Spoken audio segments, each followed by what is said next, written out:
Hey everyone, welcome back. आज का हमारा टॉपिक है वेस्ट बंगाल की सीएम हार कर भी चीफ मिनिस्टर कैसे बने। रिसेंटली वेस्ट बंगाल में इलेक्शंस हुए, उसमें ममता बनर्जी की पार्टी जो बहुत ज़्यादा ही वोटों से जीत गई, लेकिन ममता बनर्जी अपने ही सीट से हार गई। TMC won the election to the legislature of West Bengal, while its leader Mamata Banerjee lost in Nandigram।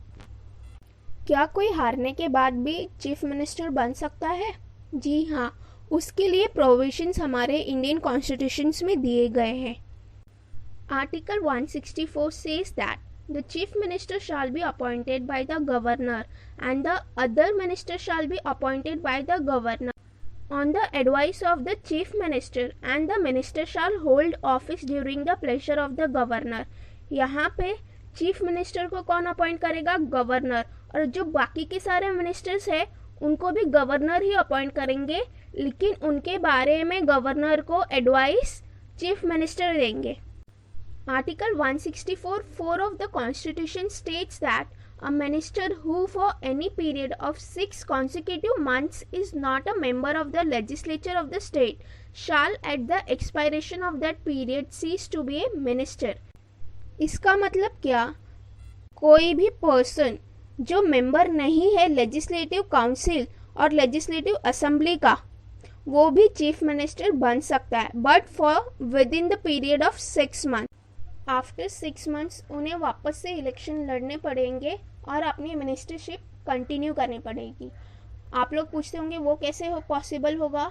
तो इसमें ये होगा, कोई भी मेंबर अपने पोस्ट से रिज़ाइन देगा और वहाँ से ममता बनर्जी वापस से अपनी सीट के लिए इलेक्शन लड़ेंगी। अगर ममता बनर्जी वापस से इलेक्शन हार जाती है तो वहाँ पे प्रेसिडेंट रूल लग जाएगा। वैसे तो पॉसिबल नहीं है प्रेसिडेंट रूल लगाना, क्योंकि उनकी जो पार्टी है बहुत ज़्यादा ही वोटों से जीती है। वो या तो कोई और लीडर चूज़ कर सकते हैं, या ममता बनर्जी अगर जीत जाती है तो वो अपना मिनिस्टरशिप कंटिन्यू कर सकती है। West Bengal has a unicameral system since 1969। Unicameral means only legislative assembly. और कौन से स्टेट में दोनों हाउसेस है? तो वो है आंध्र प्रदेश, बिहार, कर्नाटका, महाराष्ट्र, तेलंगाना, यूपी। इन सारे स्टेट्स में दोनों हाउसेस है, legislative council and legislative assembly. Examples देती हूँ, क्या पास्ट में ऐसे भी पहले हुआ है? तो हाँ, Mamata Banerjee herself was not an MLA when she took oath as West Bengal Chief Minister for the first time in 2011। 2011 में भी ममता बनर्जी MLA नहीं थी।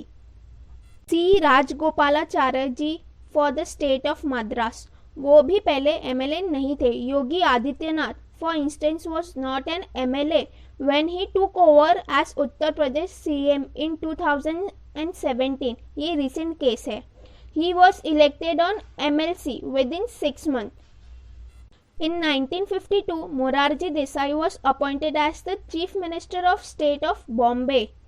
और recently का एक और केस है, चीफ मिनिस्टर उद्धव ठाकरे, वो भी अपने ही सीट से हार गए थे, बट वो वापस से इलेक्ट हुए with in 6 month. Supreme court ने इन हरशरण वर्मा वर्सेस त्रिभुवन नारायण सिंह 1971, इस केस में सुप्रीम कोर्ट ने क्या बोला था कि any person can be appointed as a minister यानी उसको ऐसे चीफ मिनिस्टर भी लेंगे, बिकॉज हमारे कॉन्स्टिट्यूशन में ये प्रोविजन दिया गया है, जो कि मैंने अभी आपको थोड़ी देर पहले एक्सप्लेन किया। और एक बात सुप्रीम कोर्ट ने बोली है, वो क्या है? The supreme court said that no person can be reappointed for 2 terms without becoming member of the legislator, either MLA और MLC। Thank you. अगर ये वीडियो पसंद आया तो लाइक, शेयर एंड सब्सक्राइब ज़रूर करें।